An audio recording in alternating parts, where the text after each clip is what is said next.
We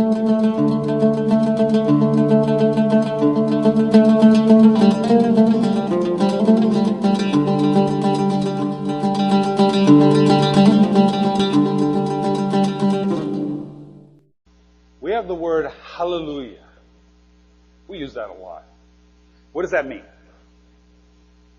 Hallelujah. What does it mean? Praise Yah. Praise Yah. Praise. Would somebody please draw me a picture of praise? It's this. And you'll see that in there, don't you? Can you see that in there? The first letter. Okay? Right here, these three letters is the word hallel. Hallel. Okay, there's how we see it normally written in Hebrew, but again, that's not really Hebrew. It's really Aramaic square script. And praise is really a Greco-Roman concept of the word. So let's get back to the original Hebrew. This word literally means to follow Yah, the guiding one, the one who guides you. We'll talk more about this word later. But we have to understand that when we're reading, praise Yah, praise. If you are reading and you come across a word, you have to ask yourself, is that an abstract or is that a concrete? Knows. Abstract or concrete? Concrete. That's pretty easy. That's easy. Anger. Abstract. What's the concrete? Knows. We'll talk more about that one later. Okay, just as to show you here, there's the alphabet. From the Aleph to the Tav, as it would be written in the pictographic.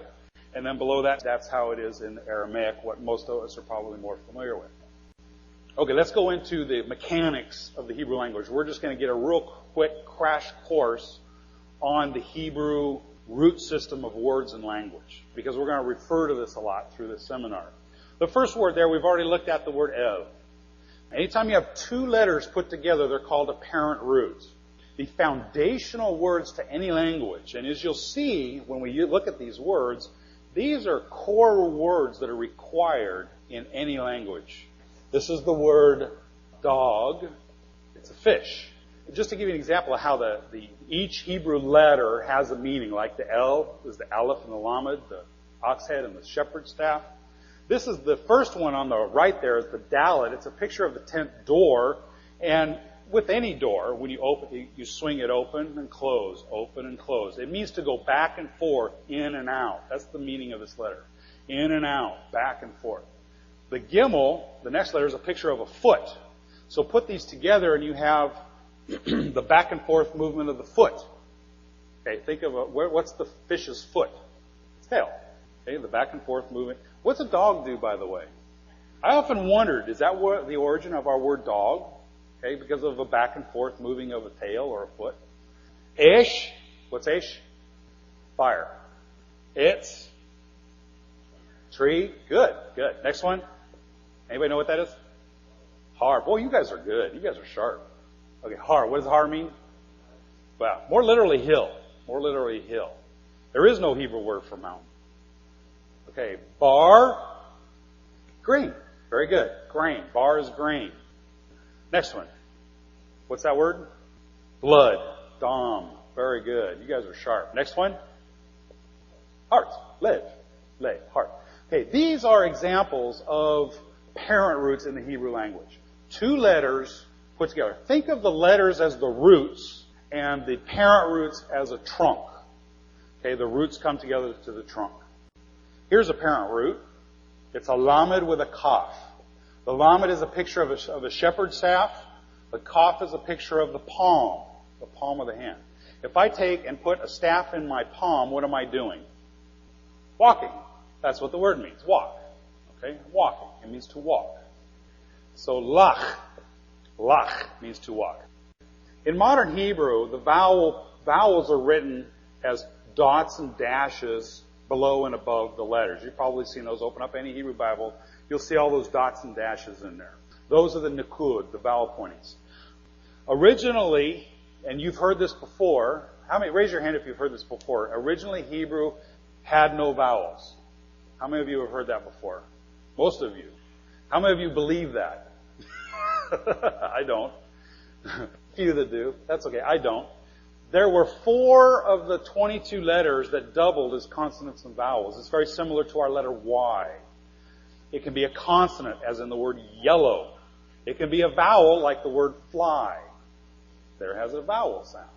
Well, 4 of the Hebrew letters doubled as consonants and vowels. The first one is the aleph. The aleph represented the ah or the eh. Ah or eh. All right, the second one is the yud. It doubled as an I or a Y. The third one is the letter vav. It could be a v, or it could be u or o. Very good. Okay, so this can be either a consonant or a vowel. Now, I said that this is a vav and it had a V sound, but the evidence is that originally it was a w, a W sound, not a v sound. That's modern. That comes from the German influence on Hebrew. Originally it was a wa. David would have been pronounced Dawid, with a w sound. And in fact, in Arabic, it's still Dawid. It's a wa sound in Arabic, not a v. Last one is the letter hey, and this one could be either a h or an e. Not quite as common though. This one wasn't used that commonly as a vowel. Here we have at the top a parent root. It's the word shas. Shas. The parent root shas. A shin and a samach. The second one here is the same as this, but just doubling the last letter. In Hebrew, in order to use a verb, you have to have 3 consonants. You must have 3 consonants in order to conjugate a verb. So they would take that parent root, double the last consonant to make a 3-letter root. That's the first type of child root. The second way of forming a child root is to take one of those vowels that we just talked about and place it somewhere in the parent root. It could be placed in front, in the middle, or in the back. When you take that parent root and plug in those vowels somewhere, all of those words are going to be similar in meaning because they come from the same parent root. So here we have the word sha'as, we have shasa, shus, shis. All of these words are found in the biblical text, or these roots, and they all mean the same thing, to plunder. Now, there probably originally was a little bit of a variation on each meaning. This meant to plunder a big city. This one meant to plunder a small city. This one meant to plunder a family. I don't know. But originally, each child root has a little bit nuance of a meaning as the rest of them. But unfortunately, those are lost to us. They're gone in history. And we may never be able to reconstruct the original meaning of these words. We just know them as to mean to plunder. So one of the things I've been trying to do is trying to reconstruct the meanings of these words based on the evidences that we have. But to be honest with you, a lot of them are just lost. And to be honest, it's a very sad fact that the ancient Hebrew language in some cases is a dead language. And we're just trying to do the best that what we can with what we have.